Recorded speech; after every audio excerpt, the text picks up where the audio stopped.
So a funny thing happened on the way to part 2 of Sports Conspiracies.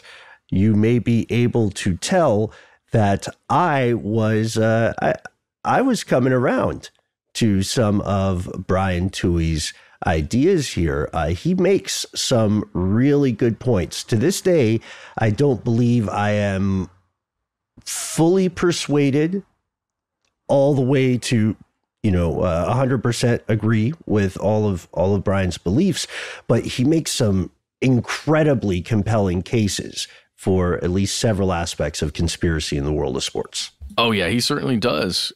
I think he may have convinced me pretty early.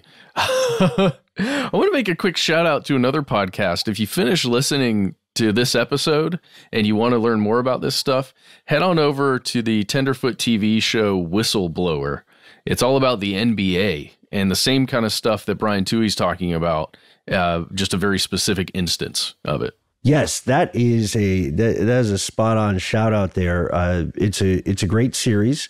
Tune in after you check out this classic. And if you want to learn more from the host, Tim Livingston, you can also check out our interview with him. That's right. It's all about Tim Donaghy, another Tim. That's what the show's about. It's a very Tim-rich show, yes. So many Tims. Here we go. From UFOs to psychic powers and government conspiracies, history is riddled with unexplained events. You can turn back now or learn the stuff they don't want you to know.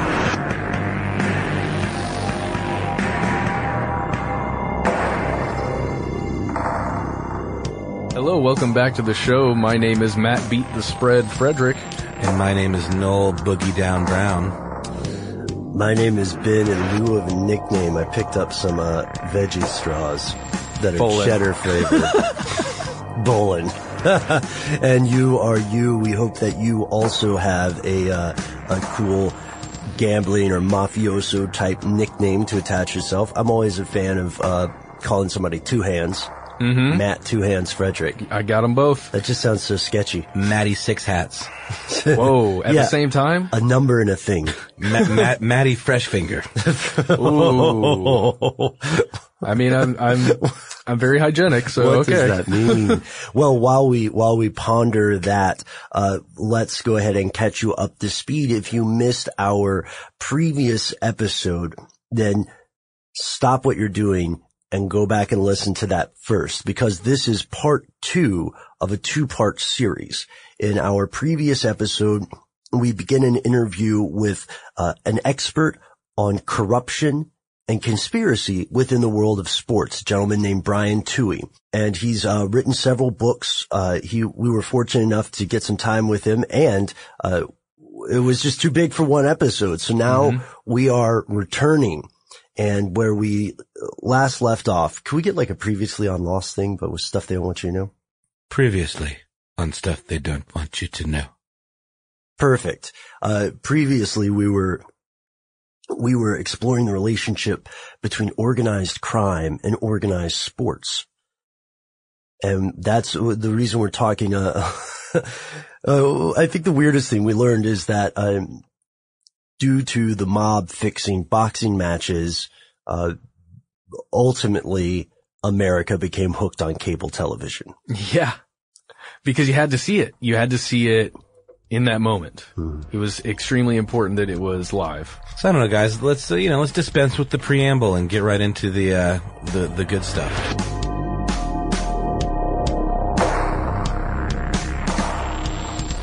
When we talk about the fascination that people have with sports, one of the things that we see tremendously popular today with the rise of modern technology is the famous or infamous practice of fantasy leagues, fantasy football, for instance.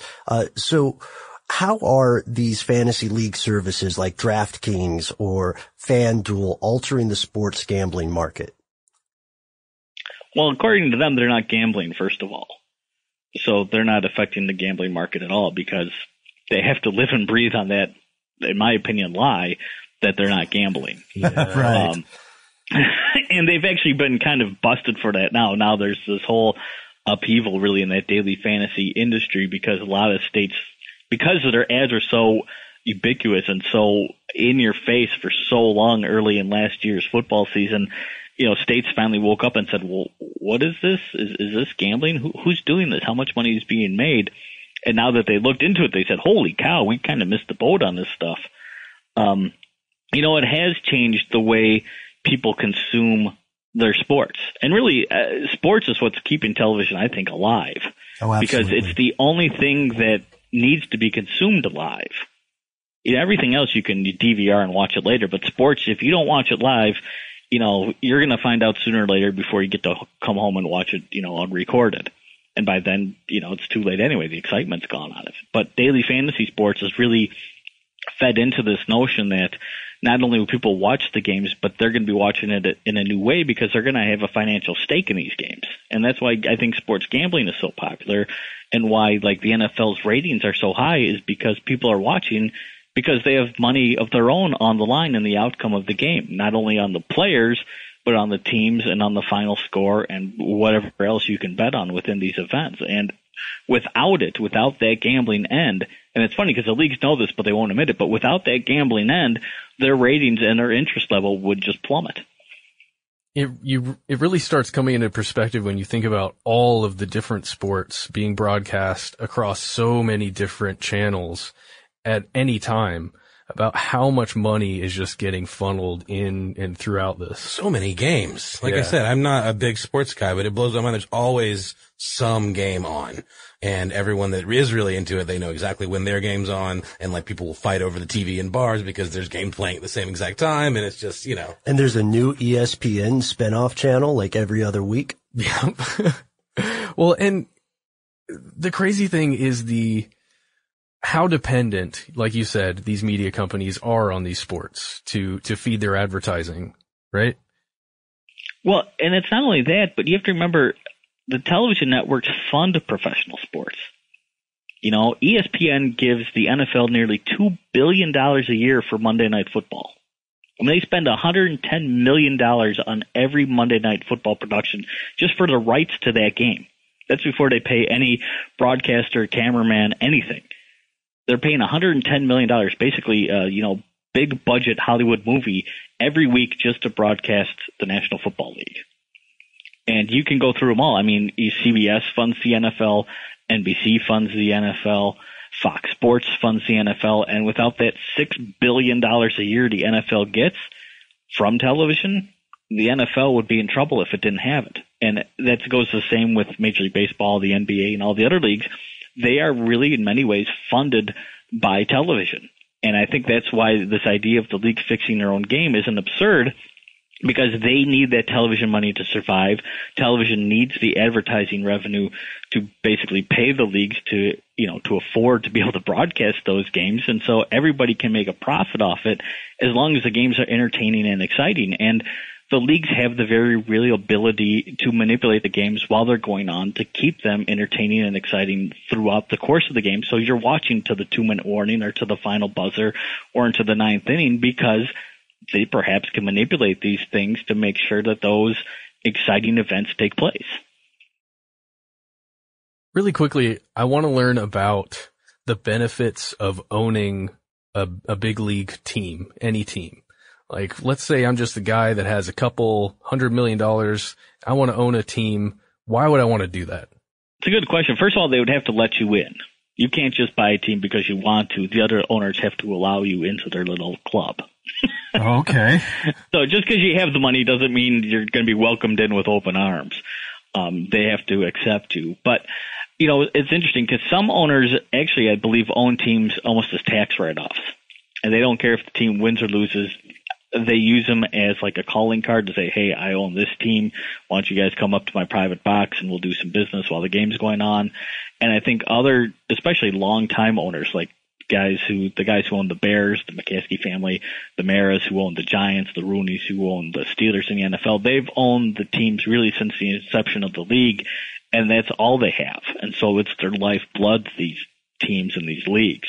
So, the modern era owners, I think, are kind of buying into the leagues because they want the prestige and kind of the calling card that goes with owning the team. Some want them as tax write-offs, and some just have had the team so long that they know nothing else but this sport or this league. And how do those owners then function within the league itself, like within the NBA or the NFL? Do they have a say in like what goes down, how everything works? Oh yeah, they own it. It's their league. That's what fans, I think, another thing they don't understand is the owners own the league. It's theirs. It's their private company.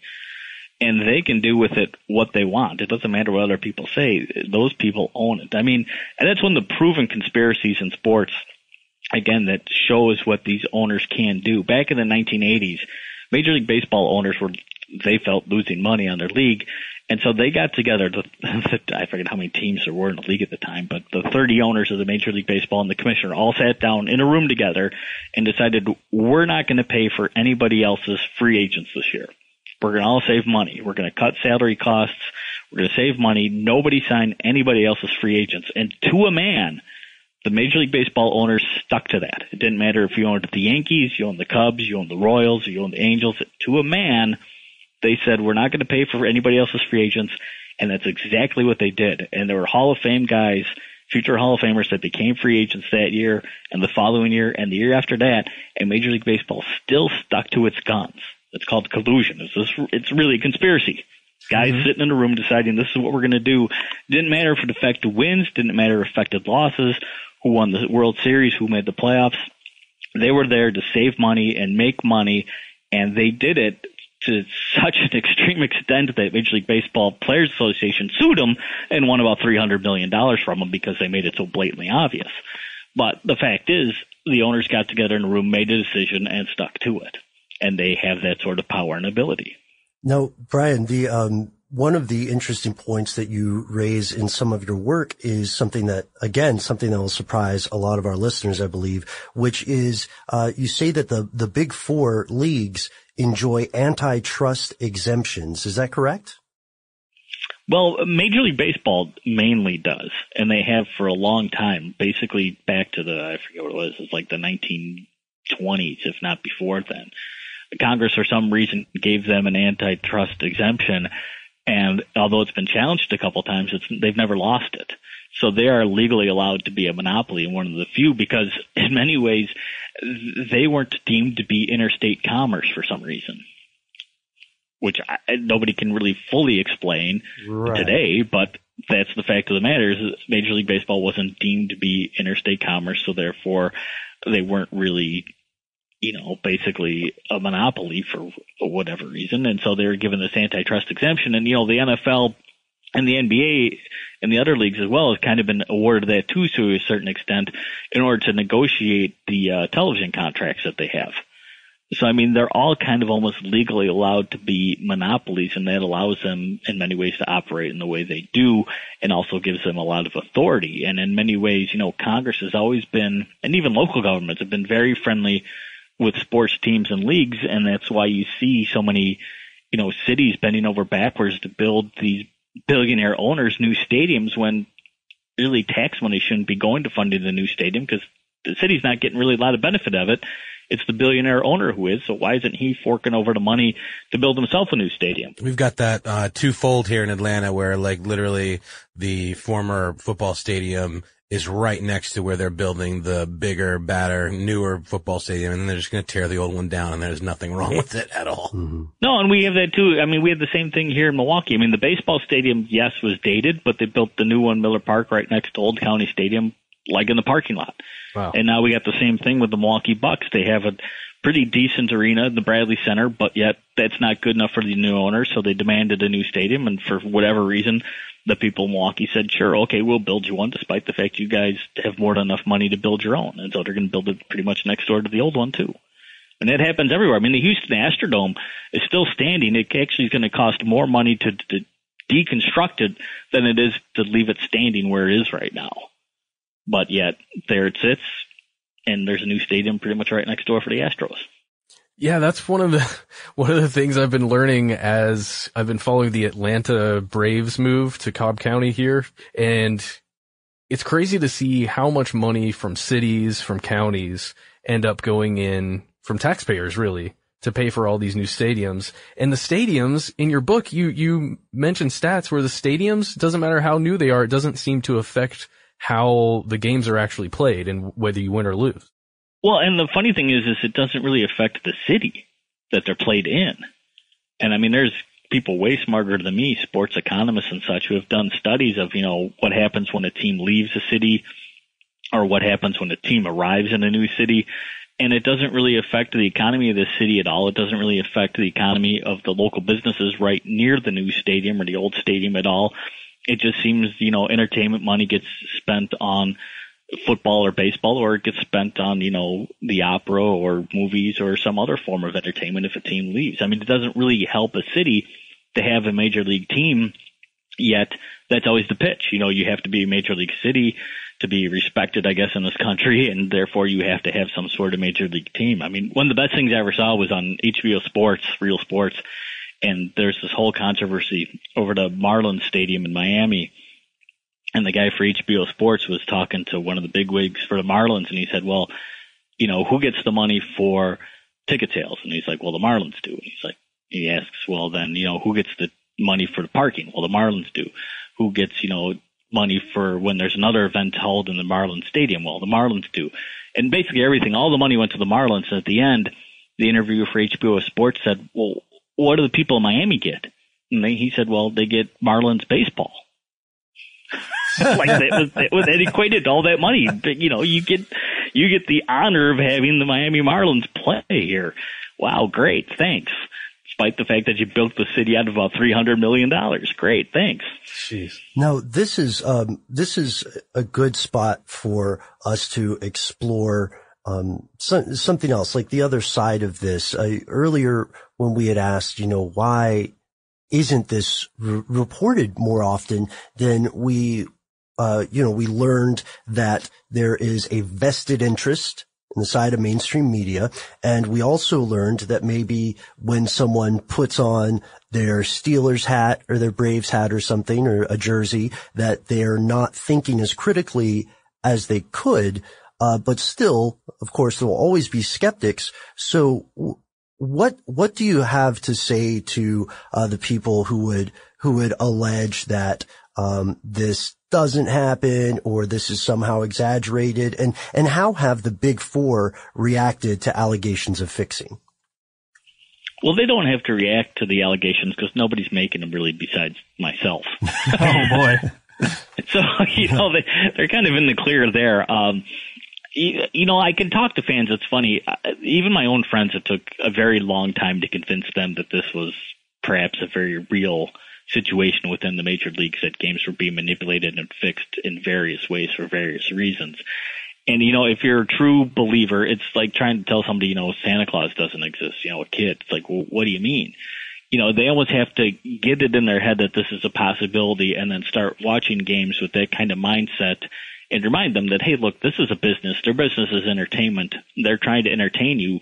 Now watch how they potentially are manipulating these games to do that. And if you watch games with that mindset and watch how playoff series evolve and how these storylines evolve within the media about certain players and certain teams, and you kind of put all that together, I think then it can start to sink in that, well, maybe there is something bigger going on behind the scenes to make certain outcomes happen, because that's what they're promoting, and it's amazing what they're promoting seems to always be coming true. So, I mean, I think you have to kind of put that nugget in their brain, and you have to let it germinate and grow in there.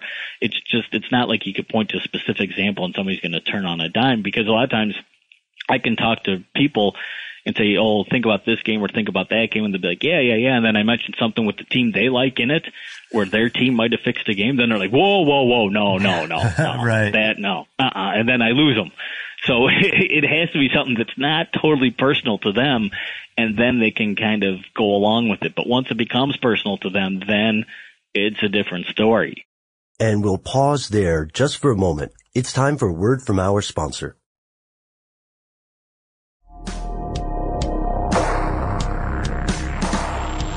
Let's talk about an example from pretty recent times, 2007, the case of former NBA referee Tim Donaghy, where he was investigated by the FBI for what seemed like game fixing. We'll get into it a little bit more, but they ultimately did not pursue those particular charges, and instead were looking more at wire fraud, other kinds of fraud. But just for listeners, this guy was a referee, and a lot of sports experts to this day are pretty convinced that he was able to influence the course of the game.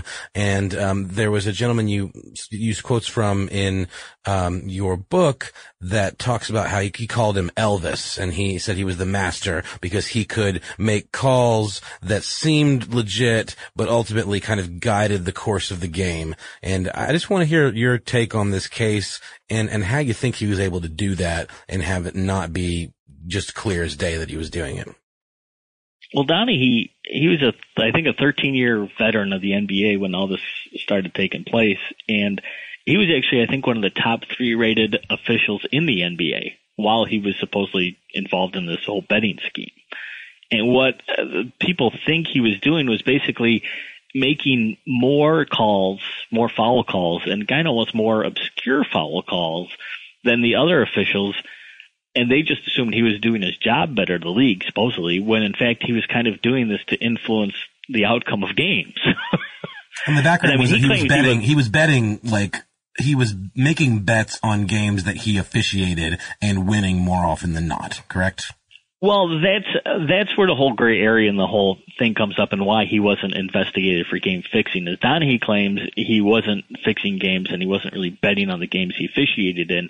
He claims he was working with this bookie he knew and giving him inside information based on his knowledge of the other officials' behavior and how the league really operated, which goes back to my idea of them manipulating their own games. And he was making money that way. The bookie claims Donaghy was pretty much outright fixing games, and the only time he really won money was on games Donaghy was directly involved in. So it's kind of a he said situation. And my bet is they're both right. and that's my guess. But the fact is Donaghy would probably still be officiating today had the FBI not being involved in a wiretap about some other organized crime and investigation where one of the guys said, hey, we have an NBA referee in our back pocket. Had that not occurred, Donaghy wasn't suspected at all by the NBA for doing anything wrong. And really, I mean, there were some bettors, some real heavy bettors who bet NBA exclusively, kind of finding strange occurrences going on within Donaghy's games. But, I mean, there was nothing that was really public or anything that was really drawing a huge interest from a lot of people into what was going on. If it wasn't for that little slip of the tongue, probably none of this would have come out. And that's the scary part of it all, is it could have just happened, gone away, and nobody would have known about it. Because, again, my claim is that the sports media, the supposed watchdog for professional sports and college sports, doesn't do nearly enough investigative reporting or really even questioning the outcome of certain games and looking into the potentiality for game fixing within American sports. Because it's, again, if the FBI can't prove it, how's an investigative reporter going to prove it? And nobody wants to hear it. That's the other problem with sports and sports fans, is they don't want to hear this sort of thing. They just want to be entertained and see these games transpire and just be entertained by it, just like they went to a movie or watched a TV show. That's all they really care about, and that's what the sports media panders to.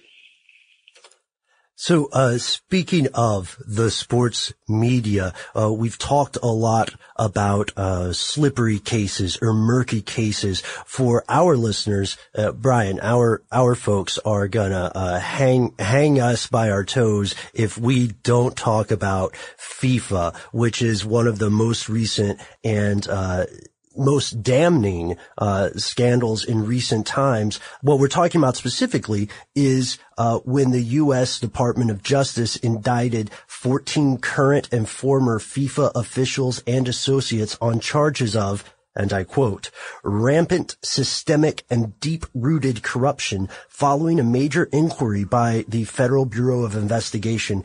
And earlier, you had mentioned some of the FBI documents, and we know that law enforcement has been investigating corruption in sports in the past. And we also know that there is very strong evidence that U.S. government agencies have in the past colluded with organized crime in separate instances. Could we explore briefly why FIFA was indicted, but why these other, the U.S.-based leagues have not had more investigation? That's a good question, because to be honest, I don't think anybody was more surprised than myself that it was the Americans that basically busted FIFA for what they were doing. I mean, it really blew my mind, because there's a lot of kind of international organizations that have been created based off these fixing scandals and such that have occurred in Europe and the Far East and other places around the world within soccer.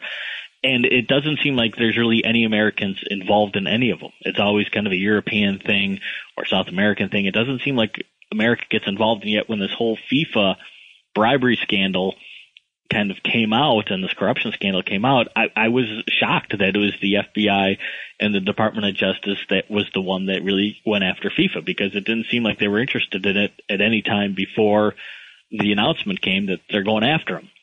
So it really kind of surprised me. And it's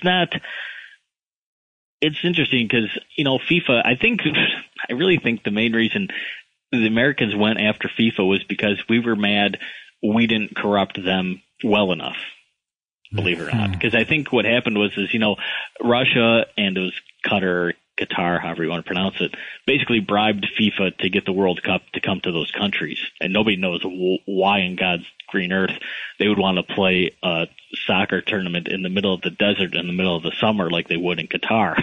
But when they paid so much money to FIFA, well, that's how they got it. And America was in the running for both of those World Cups, and we lost out on it. And I think that's why the investigation took place, is we kind of felt like we got screwed in a way.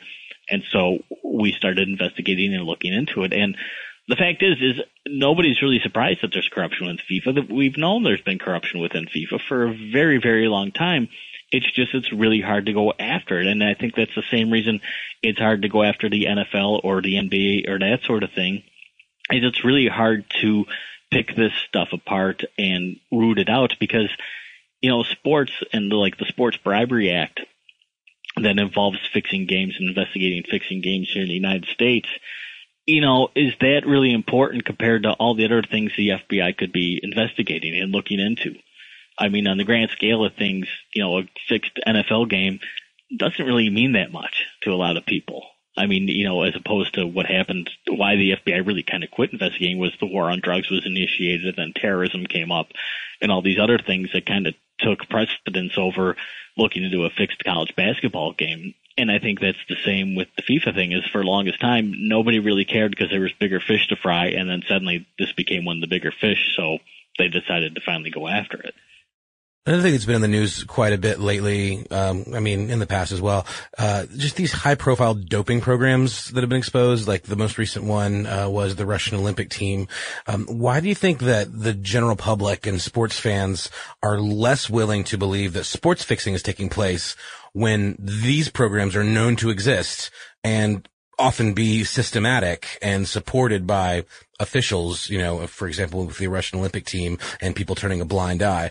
And do you see any similarity or differences in doping with the idea of sports fixing? Isn't it its own kind of sports fixing? Well, they've also known that, some of the guys who have been fixing like the soccer matches and stuff have been using performance enhancing drugs to get to the players. They use it as their in. They provide the performance-enhancing and drugs and then basically blackmail them once they provided it to them to get them to alter the outcome of games. I mean, that's one of the kind of they're in. I guess what I mean is what is the base level? Why do people feel like they need to believe that everyone is on an equal playing field all the time when we know that performance-enhancing drugs are at play as well? Why is this such a stretch? It's altering the outcome of games too, performance-enhancing drugs. We know, if you look back, we know Sammy Sosa and Mark McGwire were hitting all those home runs because they were using some sort of steroids. Right, yeah. We know Barry Bonds was doing the same thing. And that's altering the outcome of numerous games. Hundreds of games were altered because all of these players, those three and many, many more, were using performance-enhancing drugs in some way, shape, or form. So, I mean, you know, you look at, like, you just take baseball. I mean, how many games, how many, you know, playoffs, how many World Series, how many outcomes were changed because some of the athletes were cheating by using drugs that they shouldn't have been using? And how many today NFL players are using drugs that they shouldn't be using?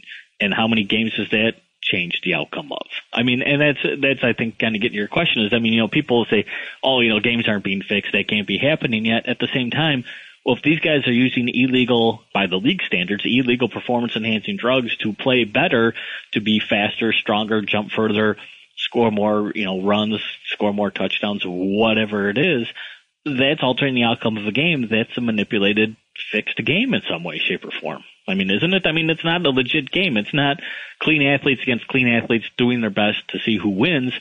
There's some cheating going on involved, and I guess it's just a matter of, you know, a personal opinion of what your scale of cheating you're willing to accept or not accept.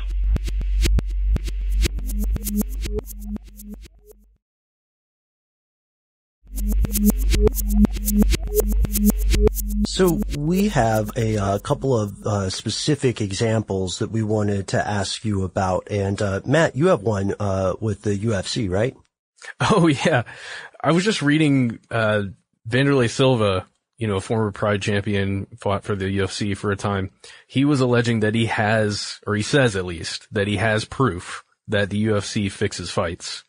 And I just wanted to see if you had seen anything or heard anything with evidence to that statement. Well, I had heard about Silva saying that. I haven't obviously seen what his evidence is, but would it shock me in any way, shape, or form? No. Because if you look at boxing and the history of boxing and you see how incredibly corrupt boxing was, the UFC operates in exactly the same way. I mean, boxing, historically, there's a guy named Primo Carnera. Primo Carnera was a heavyweight champion back almost 100 years ago. But the fact of the matter is, he was a construct of organized crime. He never fought in a legitimate fight, except for one time when the mobsters thought he would win, he lost. But they fixed every fight he fought in, all the way to and including the heavyweight championship of the world. They fixed every fight for him to win. And then once he won, they bet heavily against him in the next fight, had him fight a real contender. They made a bunch of money because he lost. And then they just let him go, and he went to rot, and he actually wound up in professional wrestling. But, I mean, to think the UFC doesn't have that ability to control and manipulate fights, I think is ludicrous because, again, you look at boxing, and you can point to 150 years of boxing and see all sorts of corruption, all sorts of fixing, all sorts of the things that Silva's alleging, and it wouldn't surprise me. But it'll probably shock the hell out of a lot of fans because they think, again, they live up to those cliches. They're going to go out and try their best, and they train so hard, and they're going to, you know, do their, you know, live up to all the cliches. And I just don't see why people think the UFC is clean when they know historically you can see corruption in boxing from top to bottom. Just to stay on the UFC for a second, it's fascinating to me because it is one of the most popular emerging sport forms that has come out in, you know, the past couple decades. And you know, when you see it as an organization being sold for $4 billion, and then you just think that's just representative of the clean money, the money that's on the surface, you know, what they can make with pay-per-view and with fights, selling tickets and all that stuff and merch. It's just crazy to think about the money that surrounds it in the black market. Well, also with the UFC too is, you know, they used to have like things like the fight of the night bonus, which they would have whatever, like 6 fights on the card for a particular night. And yet they would guarantee like $50,000 to whichever match was declared the fight of the night. Now, if you're like one of the preliminary fights and you're only getting paid a few $1,000s for that prelim fight, wouldn't you maybe go to the guy you're fighting and say, hey, look, we can split $50,000 if we're the quote unquote fight of the night. Why don't we go out there and give them one heck of a show? You know, maybe, you know, the first round you win, the second round I win, and the third round we'll fight for real and see who wins this thing. But if we put on a good enough performance, we're going to get some extra money. And I mean, those are the little ways that a league can manipulate their own events, but do so without really dictating what happens. You know what I mean? They don't have to have that direct, you lose, you win type of thing. They can just put little things out there. They can just tweak things enough that you get a better and more exciting event than perhaps you would have if everything was on the level. That's a great point. So, Brian, one of the things that we've learned in the course of exploring your work and in this interview is that this is not a victimless crime. You said it earlier in the show, and we just want to re-emphasize that because, as you said, the money that people spend, even on a street level, is funneling upward into an institutionalized system that is involved in drug running, arms trafficking, racketeering, loan sharking, prostitution as well, which brings us to a relatively personal question. Do you or have you ever felt that your life was in danger or threatened as a result of your investigations into these scandals? No, I've never really felt personally threatened, like physically threatened by anything that I've researched. But I know, like, career-wise, what I research isn't the best road to take. I mean, I've dealt with, the likes of ESPN, and I've dealt with Sports Illustrated and a lot of other media outlets, and I know my name has got to be on certain lists within each one of those organizations, the media organizations. That's who I deal with. And I'm sure I'm on the NFL's radar and the NBA's radar and some other places as well. And I mean, just from a personal aspect, I know I've been kind of censored by the media. I mean, when I released Larceny Games through my publisher, which was Feral House, Larceny Games is based on over 400 FBI files that I was the first one to obtain. No one ever had gone after those files until I got them.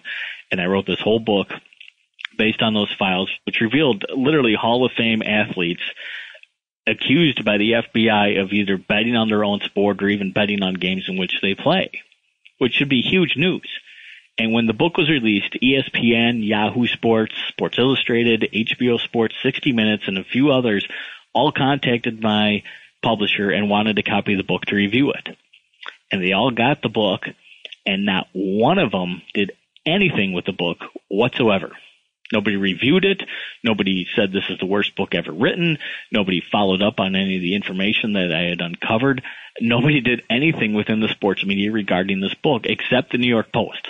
And the New York Post ran a story based off of one of the files I'd uncovered, which said that in the early 80s, members of the New York Knicks were shaving points as a favor to their cocaine dealer.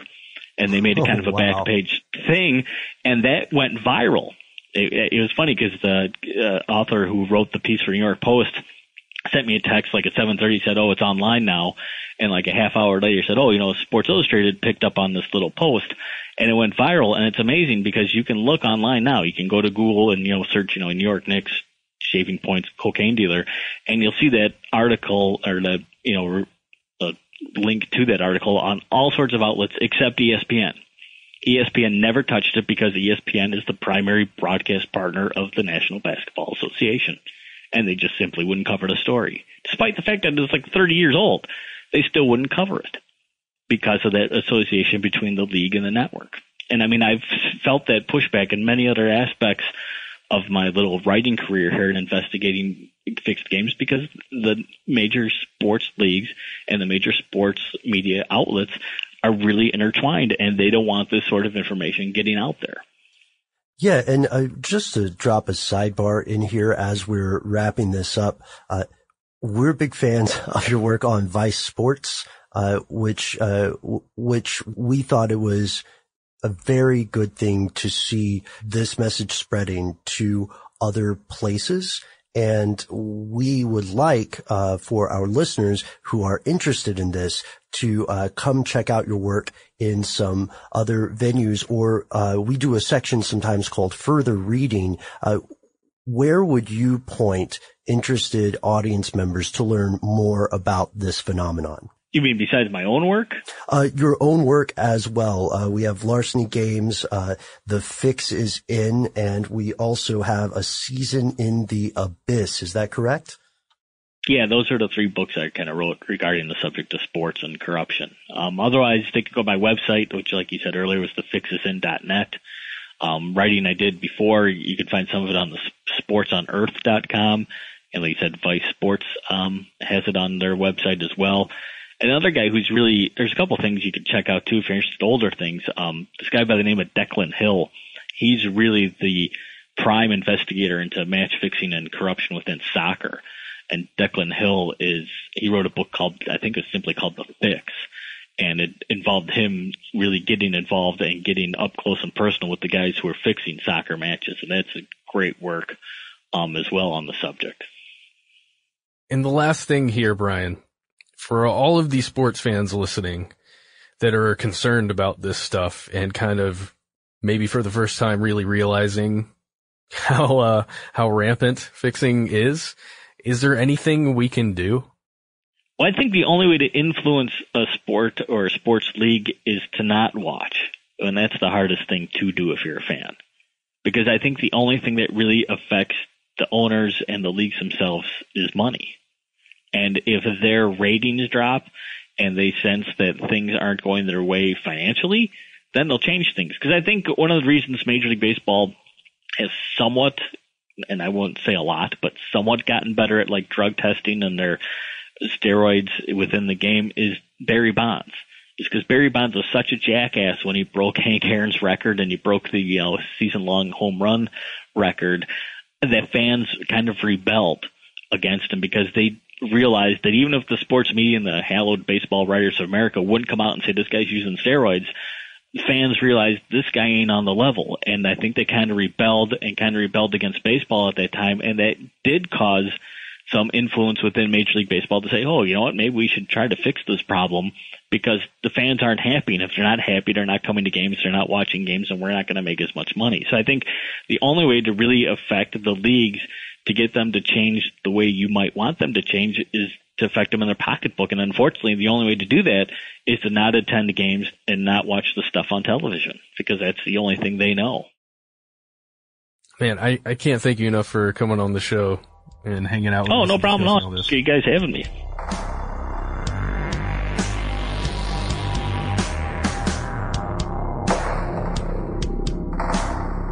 I'm kind of sad that interview ended. Yeah, I wish we were still there. Talking with Brian, learning about all these things. Like, I kind of want to learn so much to where I can start making money gambling. Careful, buddy. Careful. What? Why? Because you got real nice fingers. I'd hate to see them smashed by a hammer. Oh, we hate for fresh fingers to be an ironic nickname. Maybe that's why. It was foreshadowing. No, but seriously, Brian was such a nice dude and knowledgeable and really generous with his time and willingness to talk about this stuff. And I was kind of, I was interested in the fact that he does not feel particularly threatened or, intimidated by, some of these organizations. But at the same time, it's probably not the most popular opinion to have if you want to get a job writing for Sports Illustrated. He did make a really good point where he said, like you just heard earlier, that he didn't feel physically threatened, but he did feel like his career was, he felt as though he were getting blackballed at certain points. So we hope that you have enjoyed this episode, ladies and gentlemen. We know that for some of our diehard sports fans out there, it might seem like your team is an exception to the rule. We don't have hard proof of all of this happening, right? But if you want more information, the books that Noel mentioned in the previous episode and then we mentioned throughout the interview are great reads and they're worth your time because this guy's a really talented writer as well. Yes. And I think the concept that Brian puts out about point shaving, and the point spread really, really makes it, at least for me, a little easier to see how this kind of stuff could happen kind of under the noses of everyone. To where there's small things, little death by 1,000 cuts rather than one guy going in and throwing a whole game overtly to where you can just tell watching your television. It's definitely something to think about. And I don't know about you, ladies and gentlemen. I don't know about you, Matt and Noel, but I'm not going to be able to look at large sporting events the same way. Yeah, I mean, if I ever watch a second football game, it's going to be really difficult for me to, enjoy it in the way that I did the first one that I watched. Oh, man. Okay, what you were watching with an ulterior motive, to be fair. What are you getting at, man? I don't have ulterior motives. I am what you see is what you get. Yeah. That's my nickname. Yeah. Noel, what you see is what you get, Brown. They, you know what they say about me? I'm an open book in a meadow. on a sunny day. Nobody says that about you. Everybody says that except for you guys. The problem is there's nobody around. The meadow is just completely empty. It's just Ben's book open in the middle of it. Okay. All right, guys. We don't all have to agree on our analogies for each other or our comparisons. But we do agree that if you like this show, you are in luck because we make so much other stuff as well. You can see videos that we do live or, I guess not live, pre-recorded. Canned. Mm-hmm. I don't want to say dead. On our Facebook and our Twitter page, we are Conspiracy Stuff at both of those. And we have an Instagram. Conspiracy Stuff Show. Sorry, Conspiracy Stuff was taken. Furthermore, if you'd like to check out every audio podcast we've ever done, you can visit our website, stufftheydon'twantyouto.com. What is it? Stufftheydon'twantyouto.com. Okay, I got it. It's a lot. It's a mouthful. It is, but it's worth your time. Everything we've ever done is there. And now it's time for the most important part of the show, really, where we ask you for your ideas. This is your show as well, and our best ideas come from listeners like you, specifically you listening to this. Nope, not the person next to you. I'm not talking about them. I'm not talking about a vague you. Specifically your ideas. We want to hear them. And that's the end of this classic episode. If you have any thoughts or questions about this episode, you can get into contact with us in a number of different ways. One of the best is to give us a call. Our number is 1-833-STDWYTK. If you don't want to do that, you can send us a good old-fashioned email. We are conspiracy@iHeartRadio.com. Stuff They Don't Want You to Know is a production of iHeartRadio. For more podcasts from iHeartRadio, visit the iHeartRadio app, Apple Podcasts, or wherever you listen to your favorite shows.